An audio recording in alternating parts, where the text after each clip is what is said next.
Hi everyone, welcome back. We've got a brand new story to share with you, so let's begin. My name is Brian. Sometimes the meanest thing someone can say is not "I don't love you," but "you are boring." When someone you care about says that, it hurts a lot. It makes you feel like they don't want you around. And sometimes the best thing to do is step back and stop trying so hard, even if it means they realize later that they actually miss you. I was dating a woman named Francesca for 9 months. One day, she looked annoyed and told me, "You are always here.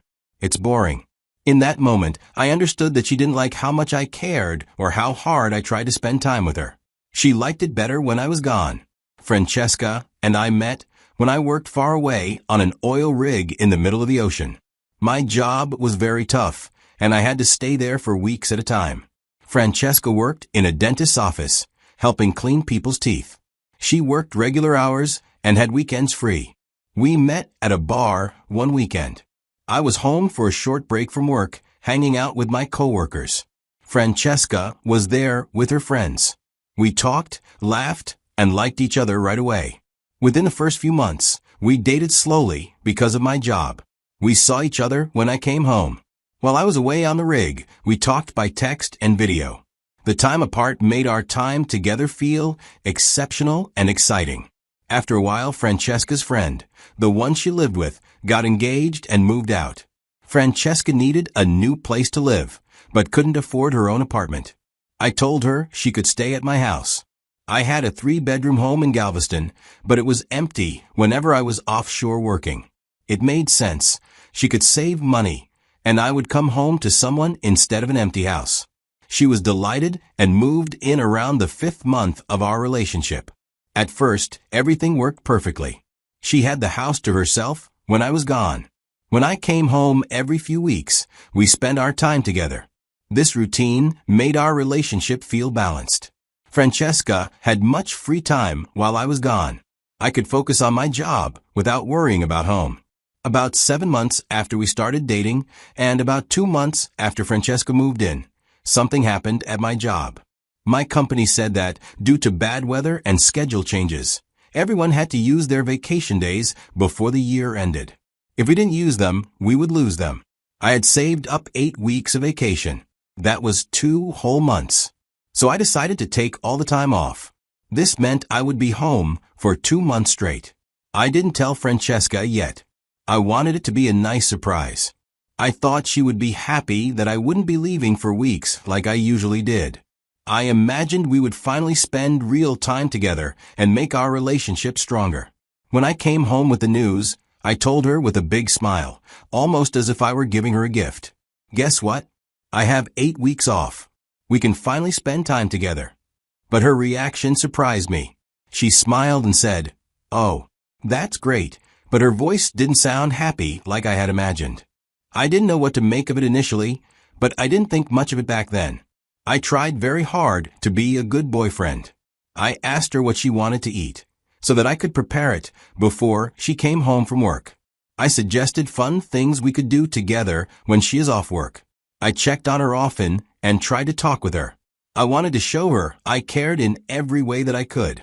But almost right away, Francesca seemed to be annoyed with my gestures. The little things I seemed to be doing made her upset. I would observe that she easily snapped at me for inconsequential things. She seemed far away in her mind, spending much time on her phone, tapping and scrolling. When I asked who she was talking to, she would say just work friends or nobody important, and her tone made me feel like I shouldn't ask more. At some point, she stopped asking to go out with me. When I suggested date nights, she said she was tired or didn't want to go out. She told me she needed quiet evenings. But then she would still leave the house alone, saying she had errands or was meeting a friend. She would be gone for many hours, returning later, blaming traffic or last-minute work. It got to a point where our conversations became shorter. She also didn't want as much physical affection as before. She avoided hugs and kisses unless I initiated them, and even then, she didn't seem very into it. And in the first week of my long vacation, our private life together became almost nothing. By the second week, the tension between us was impossible to ignore. I decided to face it in the most gentle way I could by planning a proper date night, getting out of the house, dressing up a little, and reconnecting like we used to, which might bring us closer again. One evening, I approached her while she was scrolling on her phone. "Hey," I said softly. "I was thinking we could go to that Italian restaurant you like on Friday. We could make a nice evening out of it." Before I even finished talking, she looked annoyed. She rolled her eyes the way someone does when they hear something irritating. Then she let out a loud sigh, as if even the suggestion exhausted her. In a frustrated voice, she said, "You're always around. It's boring. I preferred things when you're busy." Her words hit me so hard. I just stood there, staring at her, trying to understand what I had just heard. I was boring? My presence, the thing I thought she would appreciate after all the months I spent working offshore, was suddenly a problem. My availability, something I offered, because I loved her, was now something she didn't want. I felt deeply hurt, but I forced myself to stay calm. I didn't want to argue, and I didn't want her to see the pain on my face. I didn't want to give her the satisfaction of knowing how much her comment broke me. I nodded slowly and said, "Got it." Then I walked away before my expression betrayed me. I went straight to the bedroom, closed the door, and tried to make sense of what had just happened. She had basically told me that my company was suffocating, that she preferred the version of our relationship where I was gone most of the time. Everything I had been giving her, my time, my attention, my effort, seemed completely unwanted. That night, I barely slept. Her words replayed in my head again and again. I thought about how her behavior had changed since I'd been home, and how our intimacy had slowly faded between us. And for the first time, a frightening thought settled in my mind. What if there was someone else? What if my being home was interrupting something? What if the irritation wasn't really about me being boring, but about me being in the way? But I had no proof. Nothing concrete. Just patterns, distance, and one painful comment that I couldn't forget. The next morning, I woke up before Francesca. I didn't wake her, didn't leave a note, and didn't even look back. I just grabbed my keys and walked out of the house. I drove to my parents' farm, which sat about 30 minutes outside where I stay. They still lived in the same old place where I had grown up. I spent the whole day helping my dad with small repair jobs around the property. Things like fixing loose boards, clearing branches, and checking the tractor. Tasks he could have handled on his own, but I needed something physical to do. The work let me think without having to talk. It felt good to use my hands instead of my emotions. When I came home that evening, Francesca was acting like nothing had happened the day before.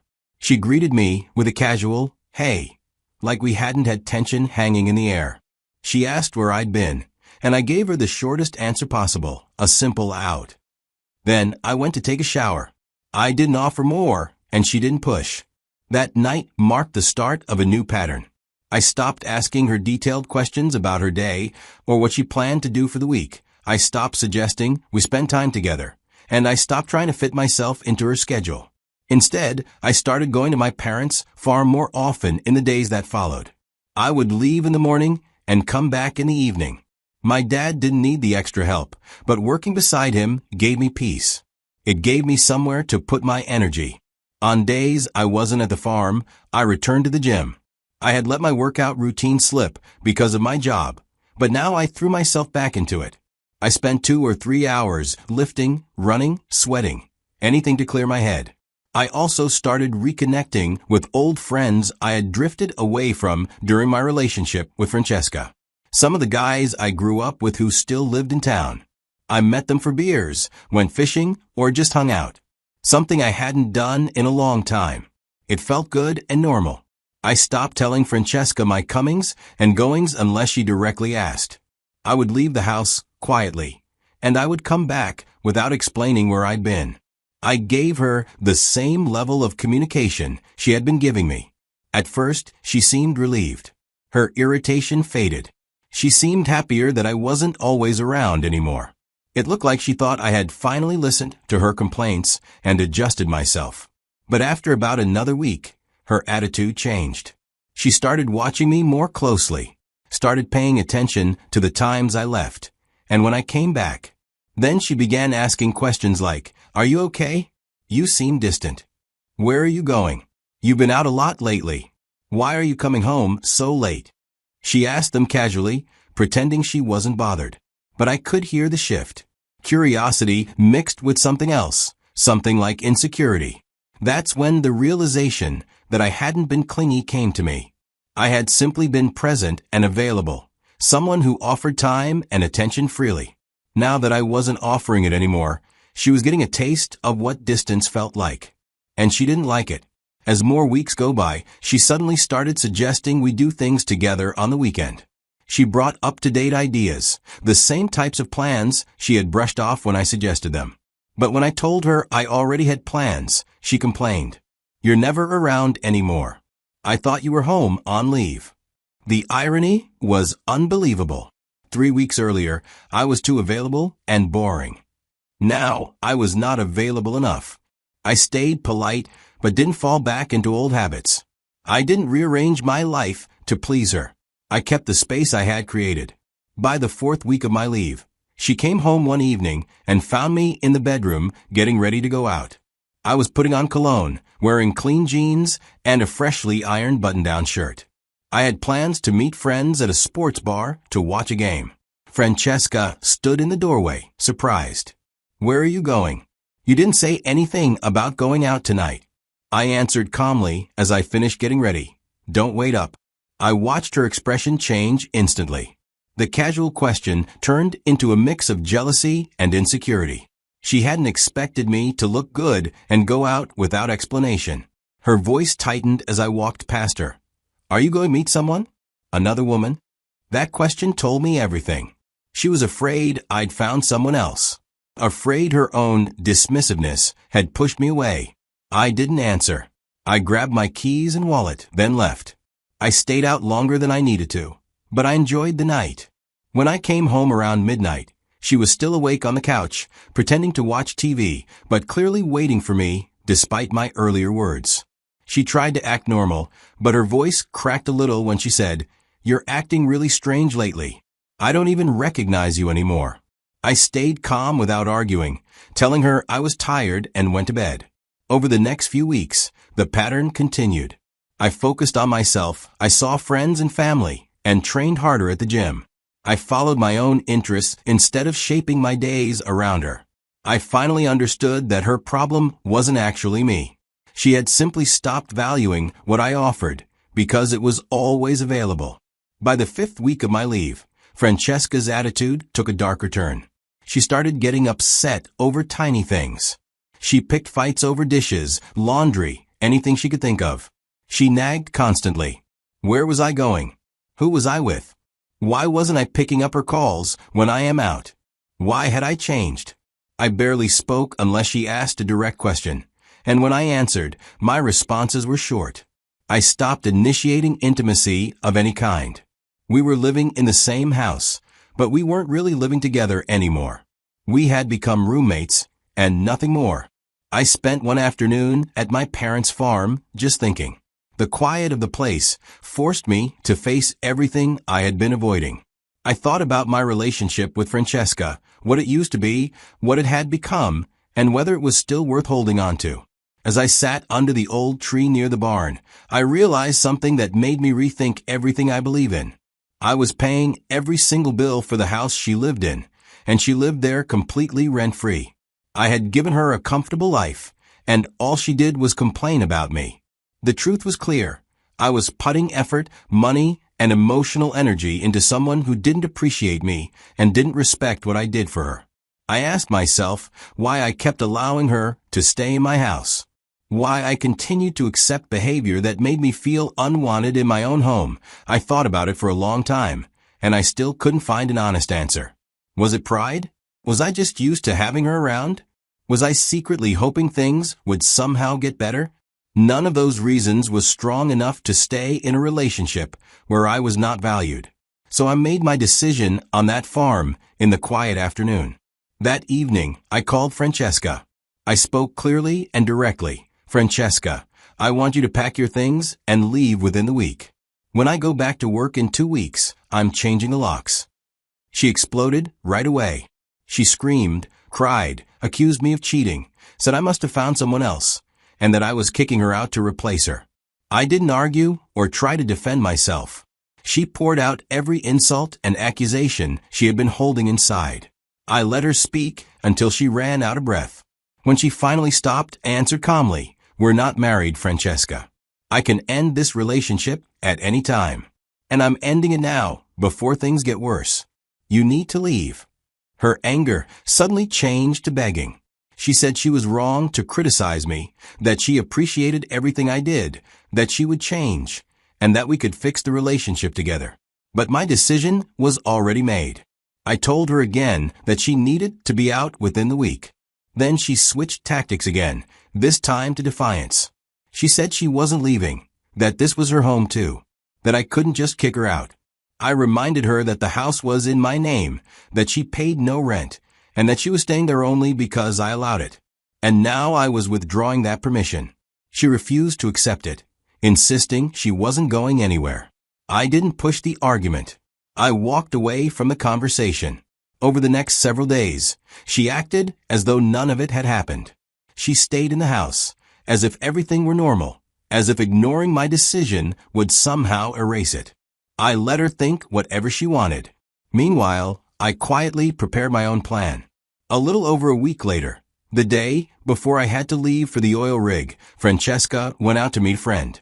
I assumed she believed I had softened, that she had won, and that I would let her stay.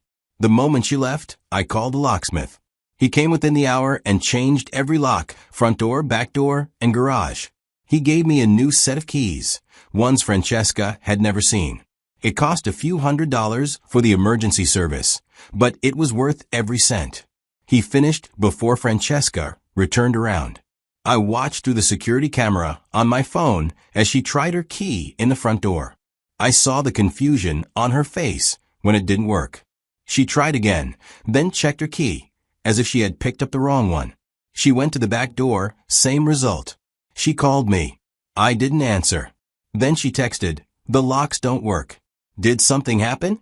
Are you home?"